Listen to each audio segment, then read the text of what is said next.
although I know you're all planning to come at some point in time when international travel is available again. Alberta is a Western province.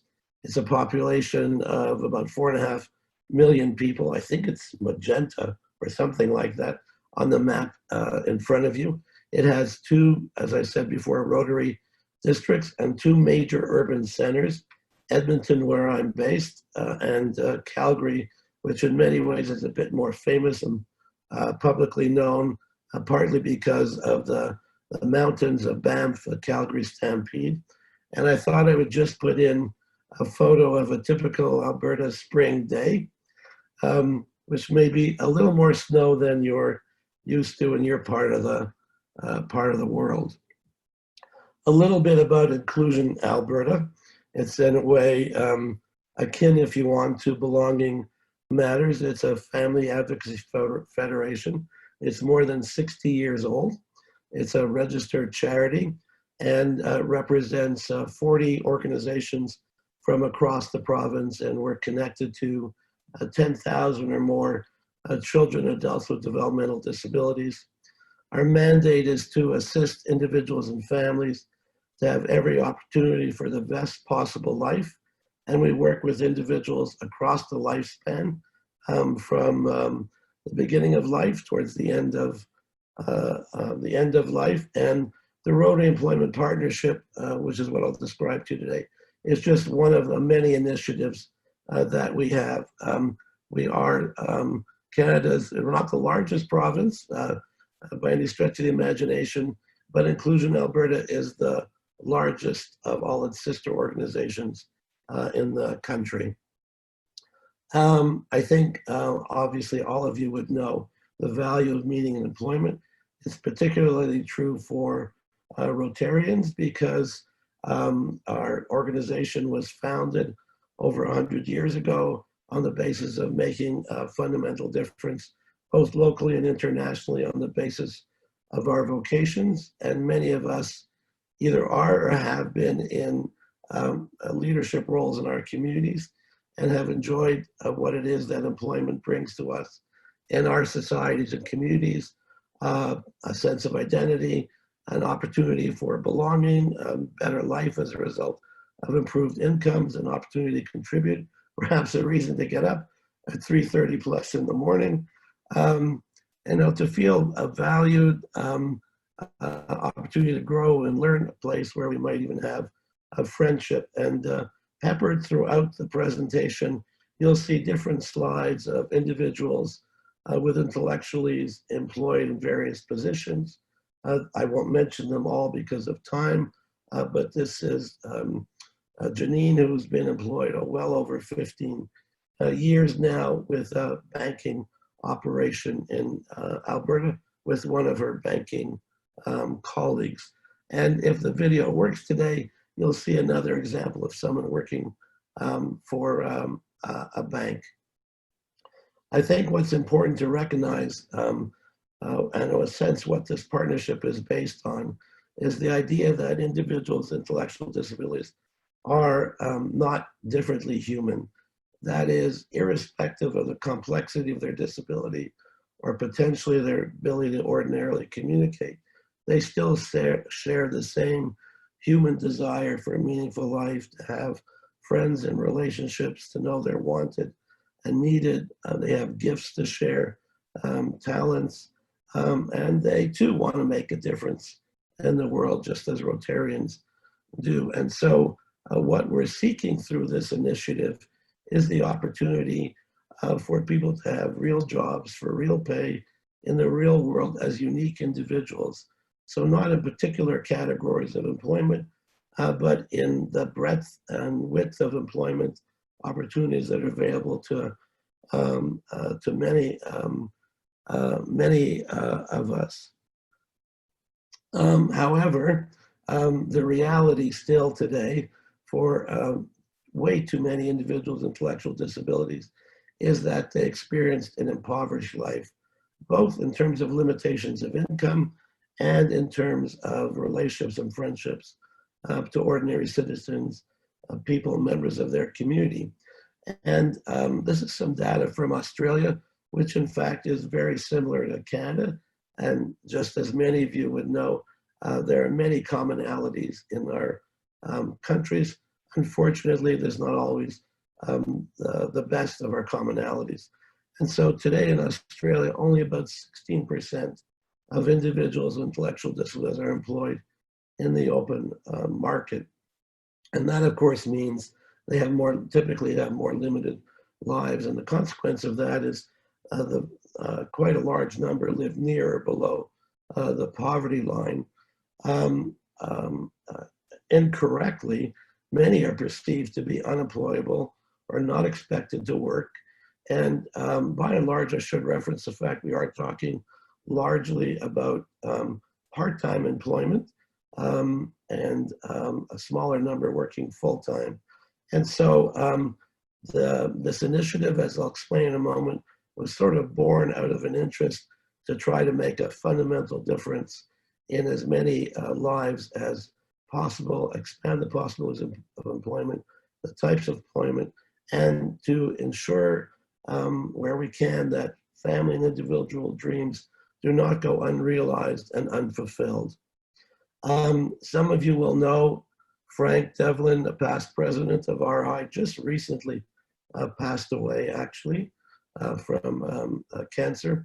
An opportunity to meet Frank over the years, and I'll explain how he was the inspiration that led to the founding of the Rotary Employment Partnership, because when he was president at his RI convention, he encouraged clubs and presidents to do what they could to create jobs for people with disabilities. In fact, his language was a theme for the year was to take action, and that included working in partnership to find employment for people with disabilities in our communities.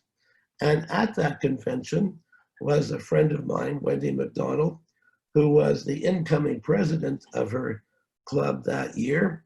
And as she would describe it to you, if she was willing to get up at this hour of the morning, that she was, if you want, inspired and felt particularly called by Frank's take action because she was the parent of a very young child with intellectual disabilities and some other challenges. And she felt compelled, if you want, as a Rotarian to somehow make a difference and to see what her club could do with respect to creating employment opportunities.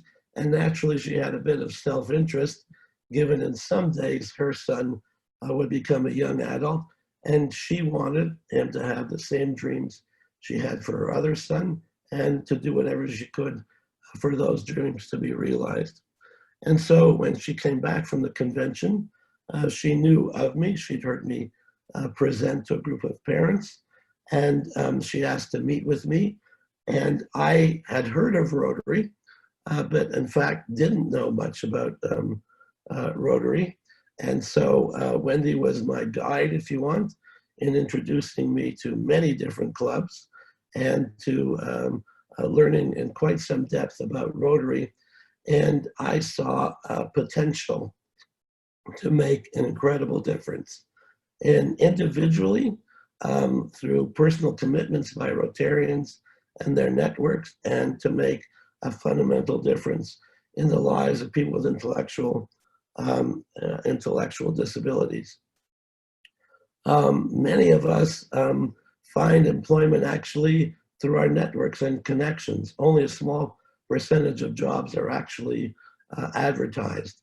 And individuals and adults in particular with intellectual disabilities don't typically have the same range of networks, if you want, and connections and positive perceptions that the rest of us hold. And as the head of a charity, I could have done what many groups do, and I experienced today as a Rotarian, is to have make a presentation to clubs, seek an amount of funding. I might have been successful at that, and that would be the end of the relationship. But what I saw was the capacity and commitment and potential of individual Rotarians, actually. And rather than ask for money, we chose to ask for their personal engagement in making a powerful difference. And I'll share with you the results of that impact over a number of years. And essentially what it does is ask Rotarians to at least perhaps look at themselves and their networks and see if there's any opportunity just for a conversation, if you want, in order to discuss the possibility of how one might go about creating an employment opportunity. We don't ask people to just hire somebody, and we certainly don't do that as a matter of charity, because that doesn't result in sustained and meaningful employment. As I said earlier, this is real work, so it needs to be done. It contributes to the bottom line of an enterprise, to, for example, customers that are coming into the business, and as a result of which is we end up with sustained, long-term engaged in employments. And so initially we're only seeking, as I mentioned, a conversation. Many Rotarians, I know in your club you have a number of people who are family members, but it's not unusual for people not to be clear on what an intellectual disability is, to be uncertain about what a job prospect is, what people are capable of. So we're just simply seeking an opportunity for a conversation. If there's a potential interest, our staff would work with a business to determine where a job might be created. Most people with intellectual disabilities can't compete ordinarily for an existing employment opportunity. If they get an interview, they typically won't be successful relative to others for the same interview, or the job won't be arranged in a way that actually maximizes their talents and possible contribution. So that's why we work with employers through Rotarians, either through their own enterprises or people that they know, in order to look at possibilities for employment. And in effect, because we're dealing with Rotarians and therefore business owners, managers, and leaders, we're actually talking to the people who do make the decisions about what jobs will be created, how the bottom line, if you want, will be allocated. Now, over time, because of the growth, today we have 34 clubs and hundreds of Rotarians engaged between the two districts. We have both district steering committees and local steering committees, because we operate in different communities, many of which have multiple clubs, as is true in your area of Australia. And Rotarians from each of the clubs come together on a regular basis to discuss how they could promote the Rotary Employment Partnership and take action, if you want, within their clubs, keep the partnership present and alive, and share the stories of success, share examples of people that are seeking employment, create opportunities for updates at club meetings on what's happening with the partnership, and information is distributed through the district governor newsletters, the district websites, etc., and so forth. And we do have some clubs that hire individuals with intellectual disabilities sort of as club greeters, as our club does, and to take people's payments for their breakfast, to put out notices about meetings, etc. And while it amounts to only a couple of hours of work a week, as a result of really getting known by club members, almost everyone literally goes on eventually to have meaningful, engaged employment of a much more substantial nature. And I'm going to play, this is about a little more than 5-minute video. Had trouble playing it before. Pat Wilson, I think, who is with you, I can't see her at the moment, but I believe she's there, can share the video later if it doesn't work this evening for you. So we'll just give it a try.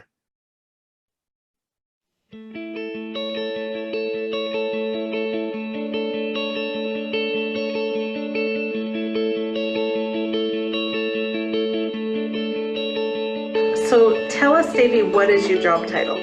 Entry data technician. So what Davey does here at Geologic is he registers raster logs. I was excited when I was told there was a potential job.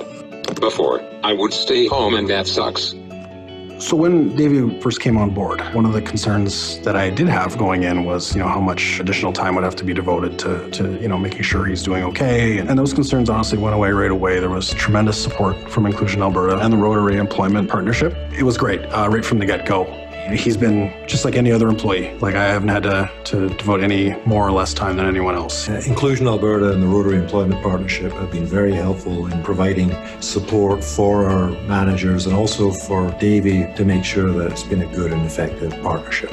And we find that people with developmental challenges like that are often more committed and more energized.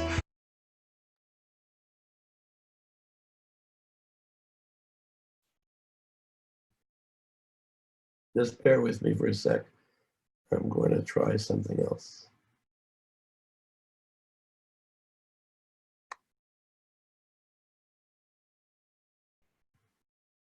Can you see this? Been just like any other employee. Like, I haven't had to devote any more or less time than anyone else. Inclusion Alberta and the Rotary Employment Partnership have been very helpful in providing support for our managers and also for Davey to make sure that it's been a good and effective partnership. And we find that people with developmental challenges like that are often more committed and more energized by the work. My life is better because of working at Geologic. I can go out for drinks and a restaurant. Can pay my visa bills. You approach it just like any other employment opportunity. You got to give somebody a chance and let them show you what they can do. I have a hard time imagining anyone to be disappointed by the results of it. We're all better off for knowing Davey and working with him. I wouldn't have found this job if it wasn't for Inclusion Alberta and the Rotary Employment Partnership. To job seekers with a developmental disability, never give up hope.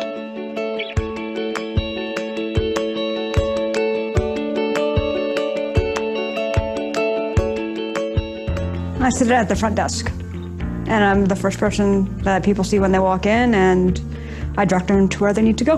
One of my main jobs is transcribing evaluations from various training we do. Jill, our placement, started part-time, and she actually worked her way up the organization and became a full-time employee, and she got herself promoted to the front to receptionist, where she is actually the face of Reach when people walk in. People coming into the office love seeing her because she's always happy and cheerful and helpful. I felt really proud of myself when I got promoted. My job's important because I get to be with these great people here, and I'm very happy. I get to live on my own. I get to have the joys of paying bills and being able to treat myself to something every once in a while. You think about it, you hire employees all the time from all walks of life, and sometimes you have problems and you're left on your own to deal with those. If you have any, and I mean any kinds of concerns with someone that you hire through the Rotary Employment Partnership, you will immediately get assistance on that. And I think that's the thing that's been the best about the partnership. It's just how much support we get, from Inclusion Alberta. The Rotary Employment Partnership has helped It's worked through many aspects of Jill's employment. The Rotary Employment Project did help me gain the confidence to look for a job that is in my skill set. I know small businesses don't have time to just add somebody because it's a nice thing to do. And I can tell you that Jill more than pulls her weight around here. And I guarantee you, you will increase your bottom line. You will do so much better if you hire someone from Inclusion Alberta. The message I would give to anybody considering the Rotary Employment Program is go for it. Seriously, it's been the best thing we could have done for Reach. You will never regret this, and you will wonder why you didn't do it a long time ago. Give these people like me a chance, and they may surprise you. So I'm just checking. I'm not sure you can see the video from the comments. We only heard the audio, but the video didn't work. It stopped halfway through. Okay, so we won't torture you any further. I'll leave it to Pat to see how she might be able to share the video with you. I'm just now hoping you can see the PowerPoint again. Is that the case? Yep. Okay, thank you. I'm not sure what the technical problem is, but obviously I haven't solved it at this point in time. Just to give you a little further description, once a Rotarian or someone they're connected to a relationship actually is interested in the potential and possibility, and it may take someone a little bit of time to come to the conclusion they'd like to be an employer of someone with intellectual disabilities. We'll sit down with them, with managers, supervisors, whoever, look at the work site. So just by way of example, we have people that work in architectural firms. There are many different tasks highly trained individuals are performing that are not part of using their architectural skills, if you want. And so by taking some of those duties and responsibilities and attaching them to a different job function, having someone with intellectual disability perform that, those with highly trained skills can then apply and devote their efforts really to the more higher end work, if you want, and be supported in their job by someone with an intellectual disability. And the consequence is people find their companies are more effective and more efficient. So we're the bridge, if you want, as the partner between the Rotarians and their allies, the connections, and individuals with disabilities who are seeking employment. We provide on-the-job support and assistance in order to enable the colleagues, managers, and supervisors to actually be able to support the individual on their own. And close to 100% of the individuals we find employment for are eventually supported naturally, quite willingly by their colleagues. We're always there. So it's not unusual years later sometimes for someone to come back to us. There's been an equipment change, a change in managers, even owners, and they're not actually sure about the partnership, or they need some assistance in training on new equipment, and we'll step right back in. This has been fundamental to employers feeling secure that they don't have to figure this out on their own, and that we're there to ensure success to the maximum degree possible. Just a few quick facts, because many people aren't aware of this, that employees with disabilities often have a much higher safety record. They may work a little more slower at times, but they actually have less errors as a consequence. There's often less turnover and therefore less cost in continuing recruitment, retraining, gaps in employment, etc. And we're talking about a very limited cost in terms of any accommodations. People want to work, they need a job, they often see life going on without them. And so they're really committed, in fact, to being a good employee. And many people, at least in our communities, I'm sure the same is true in Australia, actually prefer to give their business to companies whose workforce reflects the community, including, therefore, individuals with intellectual disabilities. So we're getting to a point today where we've created close to 600 jobs. And that's, almost 600 individuals, if you want, that have had a fundamental change in their lives as a result of the actions of individual Rotarians. People are earning an average wage higher than our minimum wage. We don't obtain employment for anyone for less than minimum wage. We don't use wage subsidies. This is, again, work that has to be done. The majority of individuals are working part-time, some full-time, but the majority are working part-time. And it's in a vast array of jobs, as you'll see in a moment. In effect, even part-time employment leads to a doubling of people's individual incomes, which of course means they're contributing and will again post-COVID-19, to the income security of our communities. As I mentioned, they're supported naturally. Many Rotarians have actually become advocates and in turn promote employment. So we have, and I should have mentioned, for example, in that video, sorry, David Hood, the president of Geologics, is a member of the Rotary Club of Calgary, and the people that followed that you couldn't see were also Rotarians and one in a community organization. And we have a very prominent bank in Alberta that employs people in a number of its branches, and the past president of that bank has become, as a very public figure, a very vocal advocate for employment. And companies such as Foster Park, which is an insurance brokers, they're and one of the major partners is a Rotarian. They encourage all their clients to consider hiring individuals with intellectual disabilities, and have thus created a number of jobs beyond their own boundaries. And we are seeing sustained employment. Most people have been laid off during the pandemic, but we have a commitment from almost 100% to be rehiring, and now that things are opening up again. As was mentioned in the intro, this partnership has been recognized formally as a world-leading innovation. It results not only in benefits, both in terms of emotional well-being to individuals with disabilities and their employment, but it reduces government costs in terms of what's required to support people when they aren't employed, or in terms of income supports. Today, because of the visibility of the partnership with Rotarians, we have partnerships with our municipalities that are large employers in our communities, and with provincial and national corporations that hire across multiple offices.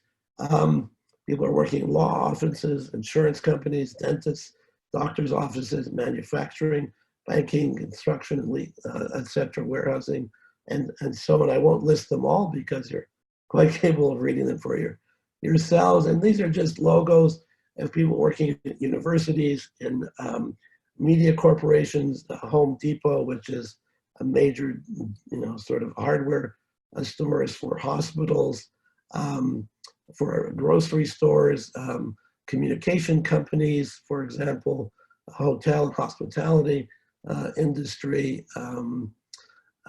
manufacturing, major construction companies, etc., and so on. And so because of the level of profile today, almost 20 years later, and just a reminder, this began with one club, initially with one person, and has now grown into this initiative, if you want, across a great many clubs. I'll just share this quick story with you. Hopefully I still have time. I haven't paid attention to that very well, I guess. This is Todd. We adopted Todd as our second child at the age of 7. Basically, we found him in the child welfare system because of the work that I was doing. He wasn't up for adoption because he was considered to be unadoptable. At the time I met him, he had already lived in 7 different foster homes. He'd been taken into care at the age of 2 because of abuse and neglect. He had a variety of different psychiatric and psychological negative labels attached to him, and had literally been forgotten and would have been sort of neglected and left probably to move through who knows how many foster homes in the child welfare system. And if I asked you to, without knowing that I'm his parent, project what his life would look like, it hasn't been unusual for people to say, well, he might be in a facility, he might be in jail, might be on the streets, he might be suffering from addiction, he might not even be alive, and that would be the expected outcome. Well, Todd came to live with us and with our older son, and now he's 42, and so obviously I can't be much older. And and I'll just share with you his story. He's fully included in school and in community life and in post-secondary education, given our initiatives around inclusive post-secondary education. And then we'd like to think we did all we could as parents to try to prepare him for an adult life, but came to the realization, in fact, the quality of his life now was largely dependent on our community and the people out there. There was only so far we could go. And there was a Rotarian in a northern community in Alberta who was connected to the partnership, had a colleague in Edmonton where we live, who he knew had been looking for employees to fulfill a position in his manufacturing company where he had high turnover. And so that connection led, in fact, to Todd being hired to work in a manufacturing company, building elevators at that time. He since has different employment today, but he was there for about 15 of those years. And I'd like to think that as a result of his contribution to building elevators, he contributes to the welfare, if you want, and benefit of the community when you're in an elevator that in fact works. And if it doesn't, I'm sure he had nothing to do with it being produced. And as a result of having a job, being out in the world, if you want, he met Colleen, they fell in love. We knew something was happening because we would drive them around. Neither of them can drive. And Todd would be very attentive. Colleen would be doing all the talking in the backseat of the car. And Todd was just agreeing, which was not typically in his nature. So we were pretty sure something was up. And it's taken the support of two families, of course.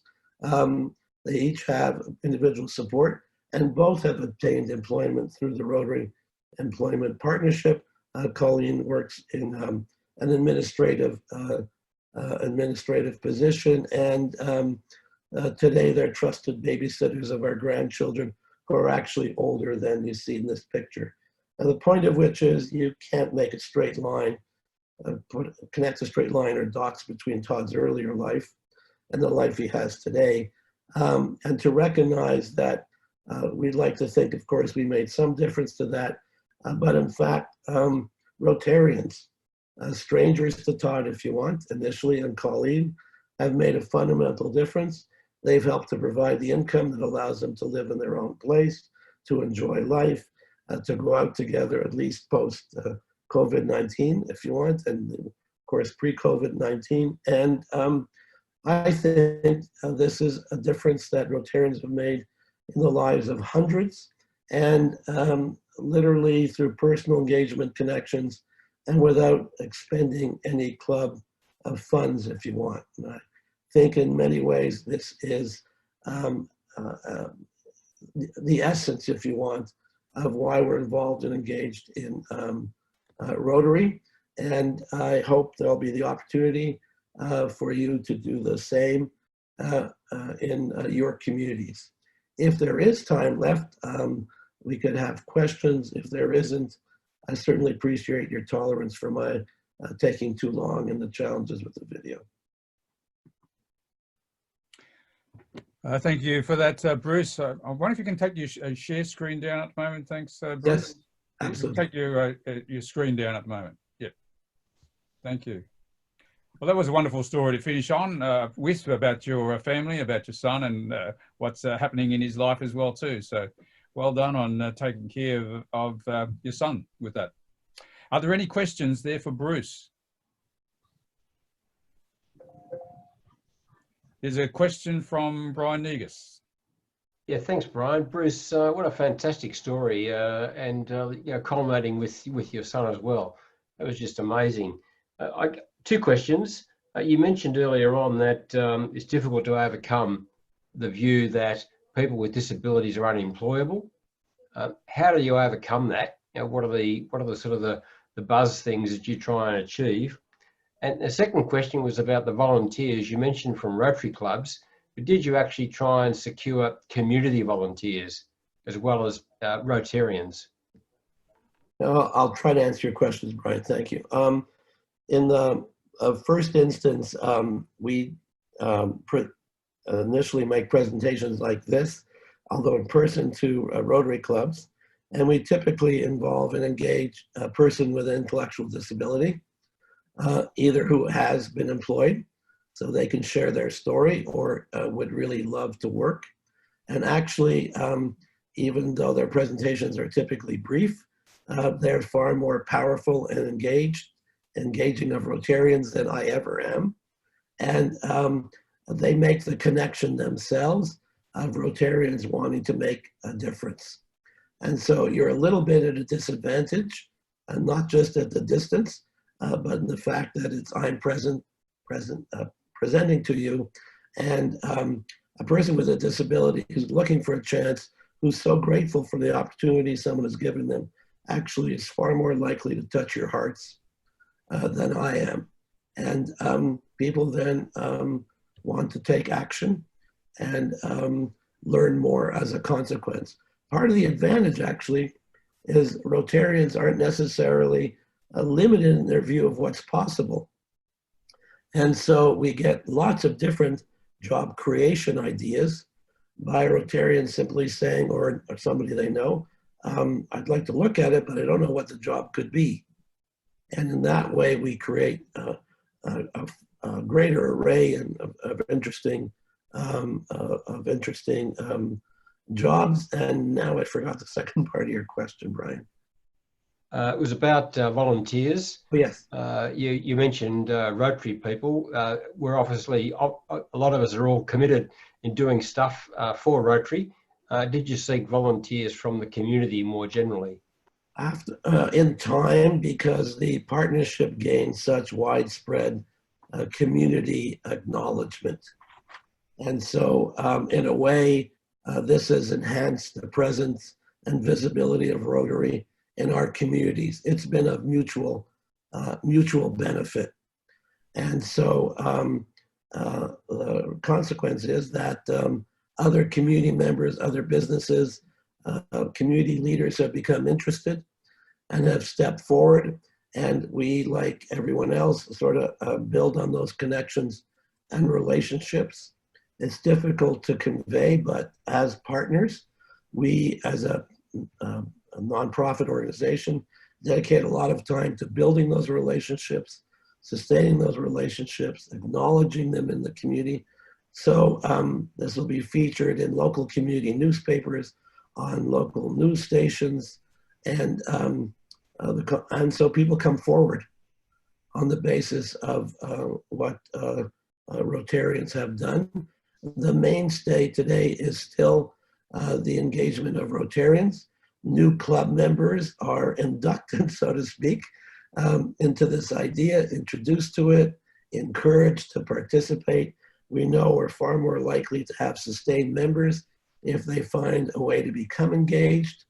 And this is just one of those avenues of service, if you want, that members can engage in. And it may vary from time to time as to individuals' availability.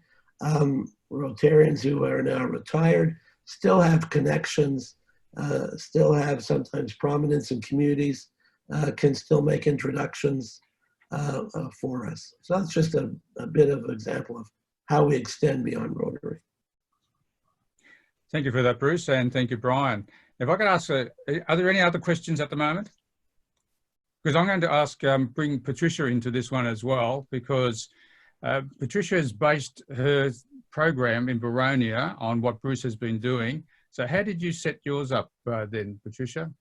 This is a question to both of you too, so you might sort of answer it together on this one. Yeah, we're looking at setting it up in a similar way. So we actually received funding by the NDIS, the National Disability Insurance Scheme, gave us a grant. The NDIS was very interested in this project and wanted to see if someone could actually put it in action. So, so we got some funding to do that. So they're kind of the backbone and, you know, paying for my time and, you know, our building and all of that kind of stuff and any supports. So we're looking at, I've been in close contact with the WA organisation that work with the Rotarians over there to see how it's different in an Australian context to, you know, how it's worked in Canada. And it's been a very similar journey for them as well. So they're a disability organisation. They also receive funding from the NDIS to be the backbone of their project. They got the same grant that we received. So it would be in a similar way, we'd be working with, we call them steering committees. We'd put together a steering committee of either a number of people from a number of different Rotary clubs, or one single Rotary club could have their own committee and have their own members. We would involve people with intellectual disabilities who, again, both have work and looking for work, so you can see examples of what we're talking about. So, so basically, my background is in employment, with supporting people to find work with intellectual disabilities, particularly not from an employment agency, but from what Bruce has been talking about around what's a person's skills, what are their interests, and what would they like to do with their lives. So rather than a job being advertised, it would be, you know, spending time with the person, working out what they're interested in, and then I would do the cold calling of approaching businesses and seeing where their needs weren't being met in an organisation, and suggesting ways that they could actually be more productive as a company. I can give you an example. For example, I had a client who had autism, and we met with a law. We initially met with this with Shine Lawyers. Actually, we met with Shine Lawyers because they wanted someone to do their shredding, which is a very traditional kind of job for people with disabilities. We thought, yeah, great. But when we had we did get someone to do that. But when we had a bit of a chat to them, we realised that they've just got all this work that they just had no time to do. They had all these paper files that they really needed to be put into computer files. They really needed to get rid of all these paper files. And I'm like, do you know, I have just the person for you. So, you know, he started the next week. He raced through those files. So he has a great attention to detail, can do those sort of tasks for really long periods of time, has very poor social skills. So, you know, was fine at a computer, like, you know, doing that. But to get him to do other tasks would not have been, you know, great for him. But it was a task that no one else at the company wanted to do. Who wants to sit there for 8 hours every day putting data into a computer? You know, but perfect job for him. You know, he actually did it in 3 different law firms. He went from one, when he finished one, went to a different Shine in a different area, and went to it. So, you know, it's just around finding the right fit, and it means other people within that company or, you know, job don't have to do that task. You know, they can do other tasks. They can do higher order tasks. They can do yeah. So, I mean, there's lots of different examples. So that's my background in doing that kind of stuff. It's a bit on the back foot because I would have to door knock and say, hey, how are you going? It was a bit harder than people saying, we might have something, come and have a look. And, you know, and it's just about looking at the workplace and making suggestions. And some people, you know, only want 5 hours a week, or, you know, 3 hours for 2 days a week or something. We're not looking necessarily for 38-hour-a-week jobs, you know. So, yeah, does that kind of, yeah, well, that would be where we would come from in a yeah. Thanks for that. Yeah. Any questions for Bruce then at this stage? So Bruce, countries around the world, what other countries would you say have taken up your model? Well, not that many, unfortunately, I'd say. There have been efforts in the States, for example, in Ireland, across Canada, but you need a willing partner. It's not, you know, Rotary is typically willing, but they're not quite sure what to do and how to go about it. And it's difficult to find organizations like Belonging Matters, actually, that believes in the potential of people to be successfully employed and the difference they can make to an employer and to build those relationships.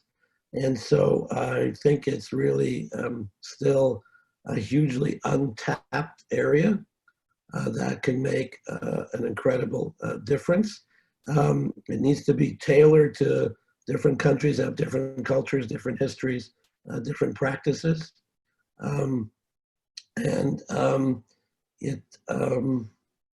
It's made such a huge difference here. I think there isn't any reason why Australia being, what's it called, a smart country or a brilliant country. We're just lucky. We're not brilliant. Sorry? We're just lucky. Lucky country, okay. Can't actually clearly do the same that's been accomplished here with a partnership such as what Belonging Matters offers. Well, thank you very much, Bruce, for speaking to us today and giving your time. I don't know what time it is across at the moment, but I imagine it's about 4 a.m. or something like that. Close to that? 4, I think. 4, okay. 4:30. 4:30, is it? Yes. Time to get up. And look, thank you very much for the fantastic work that you are doing in the community, especially for the intellectually disabled. And a lot of communities are beginning to model themselves too on the work that you're doing. So thank you very much for that. Thank you, Bruce. Thank you. Appreciate it. Now, I'm going to share a screen because there's a little presentation that I'm going to give you, and I will be sending it. And let's see if this comes up. I'm looking to see if that's coming up. Is that coming up at the moment, everyone? Does that come up for everyone? Yep, it is there. All right. Okay, so to you, Bruce, this is a certificate of appreciation and awarded to you for being our guest speaker on today, the 3rd of the 6th at 4 a.m. in the morning. And a donation has been made to you on your behalf to the International Polio Eradication Project for 2019-2020. And by the wonders of the email, I'll be sending that across to you, Bruce, and you should get that whenever the email gets to you as well. So thank you once again to Bruce.